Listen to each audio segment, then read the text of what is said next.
एक 3 साल का मासूम बच्चा जिसकी छत से गिरकर मौत हो जाती है। उसकी मौत के बाद एक तरह से कहा जाए कि अगला जन्म लेके या आत्मा बनके या भूत बनके वो बार बार अपनी माँ के सपनों में आया करता था और आकर के कहा करता था, माँ मुझे न्याय दिला दो। अपनी माँ को अपने कातिल के बारे में बताया करता था। अपनी माँ से अपने कातिल की पूरी कहानी सुनाया करता था। माँ जब भी सोने की कोशिश करती थी उसके बगल में आके खड़ा हो जाया करता था। माँ के सिरहाने आकर बैठ जाया करता था। इस वजह से माँ सो भी नहीं पाती थी, पसीने से तरबतर हो जाती थी, डर जाती थी, सहम जाती थी, अपनी आंखें बंद करने से भी डरती थी। उसे लगता था कि अगर उसने आंखें बंद की तो फिर उसका मासूम बच्चा उसके सामने आएगा और अपने लिए न्याय मांगने की गुहार करेगा। लेकिन एक दिन परेशान होकर वो अपने पति को ये सारी चीजें बता देती है। जो उसका पति होता है वो एक कांस्टेबल होता है, पुलिस विभाग में नौकरी करता है। वो अपनी पत्नी की सारी बातें सुनता है, ये सोचकर कि उसकी पत्नी का बेटा खत्म हो गया है। इस कारण शायद वो मानसिक तनाव में है, वो डिप्रेशन में है। वो उसकी पूरी कहानी सुनता है, लेकिन अपना पुलिस वाला दिमाग काम कर जाता है उसका और वो उसी के अनुसार उस कातिल को ढूंढने की पूरी योजना बना लेता है।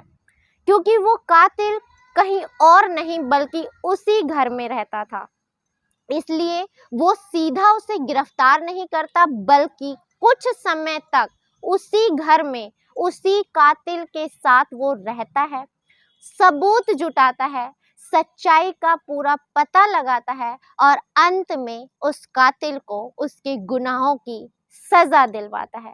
आप जब ये पूरी कहानी सुनेंगे तो सुनकर आश्चर्यचकित हो जाएंगे। आप सोचने पर मजबूर हो जाएंगे कि क्या मरने के बाद भी कोई अपने लिए इंसाफ मांग सकता है और क्या वाकई में उसे इंसाफ मिल सकता है। नमस्कार, मैं ज्योति गौड़ और आज की जो सच्ची कहानी मैं आपको सुनाने जा रही हूँ, ये सच्ची कहानी है ग्वालियर की।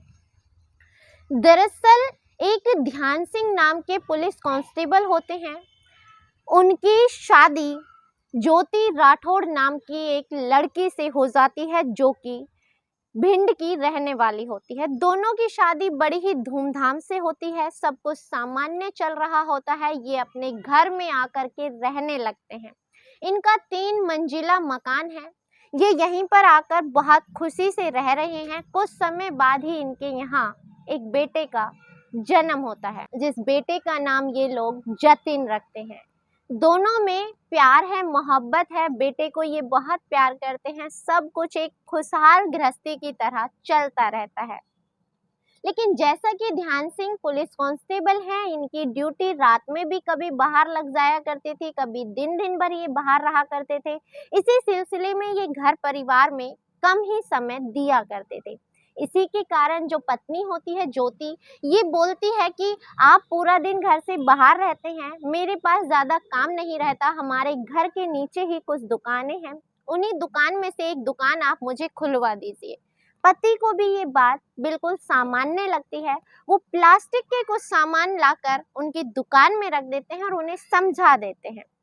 अभी 7 से 8 महीने ही बीते थे कि जो ज्योति है वो बार बार कहने लगती है कि अब मेरा दुकान में भी मन नहीं लगता, मैं दुकान में रहना नहीं चाहती।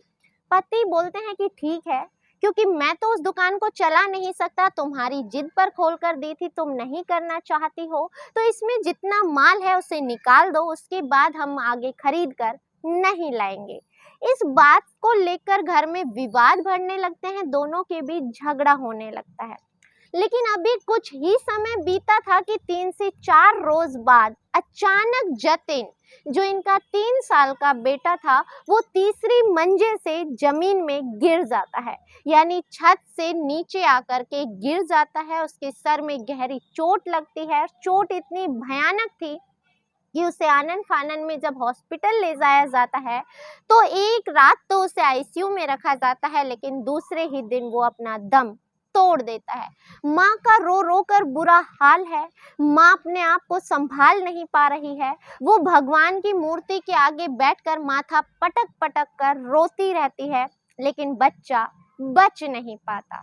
अब बच्चे की मौत के बाद कुछ समय तक तो सब कुछ ऐसे ही चलता रहता है, लोग समझ नहीं पाते, लेकिन अभी 2 से 3 महीने ही बीते थे कि माँ को बेटा सपने में दिखाई देने लगता है। कभी उसके सिरहाने खड़ा है, कभी उसके बगल में बैठा है, कभी उसकी साइड में आकर खड़ा हो जाता है। इन सारी चीज़ों से परेशान होकर वो अपने पति को ये सारी चीज़ें बताती है। पति को लगता है कि बेटे के जाने के दुख में मेरी पत्नी डिप्रेशन में चली गई है। डॉक्टर के पास दिखाया जाता है, डॉक्टरों का भी यही मानना था, क्योंकि वो जब अपने बेटे को देखती थी तो पसीने से लथपथ हो जाती थी, डरने लगती थी, कांपने लगती थी। और एक दिन परेशान होकर वो कहती है कि आज मुझे आपको सच्चाई बतानी पड़ेगी, मेरा बेटा मुझसे न्याय मांगता है। पति सोचता है कि ये कोई मनगढ़ंत कहानी सुनाएगी, तो भी सुनने की कोशिश करता है। वो बताती है कि दरअसल मेरा बेटा मरा नहीं था, बल्कि मैंने उसे धक्का दे दिया था। वो इतना तो बता देती है, लेकिन वो पूछता है कि ऐसा तुमने क्यों किया, तो वो कहती है कि तुम दुकान बंद नहीं कर रहे थे, मैं दुकान को मनहूस साबित करना चाहती थी, इसलिए मैं सिर्फ उसे थोड़ी सी चोट पहुंचाना चाहती थी, मैं उसे मारना नहीं चाहती थी।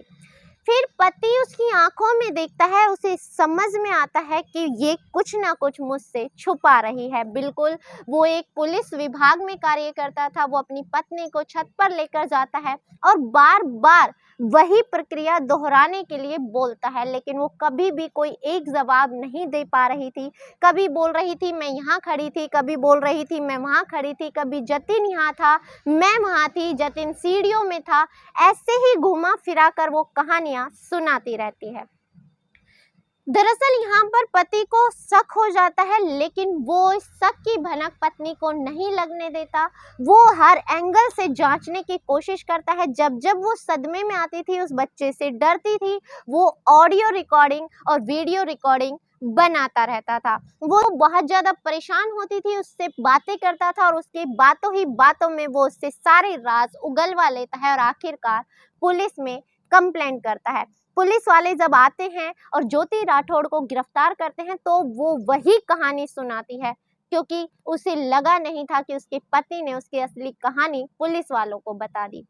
लेकिन दरअसल जब दोनों से सख्ती से पूछताछ की जाती है, तो वो बताती है कि हाँ, उस दिन हमारे घर में प्रोग्राम चल रहा था, सारे लोग उस प्रोग्राम में बिजी थे, तीसरी मंजिल पर कोई आता जाता नहीं था। जब मैं कार्य किया करती थी दुकान पर, तो पड़ोस में रहने वाले उदय से मेरी दोस्ती हो जाती है और हमारी दोस्ती कब संबंधों में बदल जाती है हमें पता ही नहीं चला। राठौड़ बताती हैं कि वो छत पर जा रही थी और बेटा पीछे पीछे उसके साथ चला जाता है। वो उदय के बाहों में थी और वो कुछ ऐसा कर रही थी जिसे उसके बेटे ने देख लिया। बेटे की उम्र महज 3 साल थी, लेकिन मैं डर गई कि कहीं इसने सब कुछ अपने पिता को बता दिया तो इतने आलीशान घर से मुझे निकाल दिया जाएगा, मेरी जो आज तक की छवि है वो खराब हो जाएगी। इसलिए मैंने बच्चे को अपनी बाहों में लिया। बच्चा खुशी खुशी दौड़कर मेरी बाहों में आ गया और मैंने उससे उठाकर फुटबॉल की तरह जमीन में फेंक दिया। लेकिन जब वो फेंक दिया गया और तब भी वो एक रात जिंदा रहा, तो भी मैं उसके जीने की दुआ नहीं बल्कि मरने की दुआ मांग रही थी। जब ये सच लोगों के सामने आता है तो लोगों की रूह कांप जाती है। दरअसल इस पूरे घटनाक्रम को सुनाने का उद्देश्य आपको दुखी करना, परेशान करना है, आपकी भावनाओं को ठेस पहुंचाना नहीं है, बल्कि आपको सचेत करना है, जागृत करना है कि कई बार लोग अपने प्यार में या हवस में इतने अंधे हो जाते हैं कि मासूमों की बलि चढ़ाते भी उन्हें डर नहीं लगता। इसी के साथ इजाज़त दीजिए, मिलते हैं अगली किसी सच्ची कहानी के साथ। तब तक अपना ख्याल रखें, स्वस्थ रहें, सुरक्षित रहें। जय हिंद, जय भारत।